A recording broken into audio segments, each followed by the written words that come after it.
আসসালামু আলাইকুম, মানেরা কেমন আছেন? আমি আজকে মুরগির মাংস রান্না করলাম। তো কিভাবে করলাম দেখুন।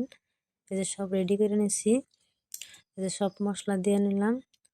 হলদির ফাঁকি, মরিচের ফাঁকি, জিরার ফাঁকি, গোটা মরিচের ফাঁকি, গোটা মশলা, লবণ, মিঠা তেল সব মিক্স করলাম। এই যে গ্যাসে বসাই দিলাম। লং, এলাচ, দারচিনি, রসুন, আদা, পেঁয়াজ, কাঁচামরিচ অল্প ভাজা নিলাম। তো টমেটো দিয়ে দিলাম, কষাই নিলাম, মাংস দিয়ে দিলাম।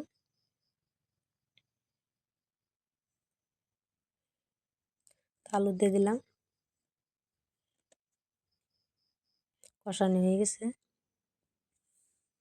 যেমন সরিয়ে দিয়ে দিলাম। এই যে আমার সবজি হয়ে গেছে।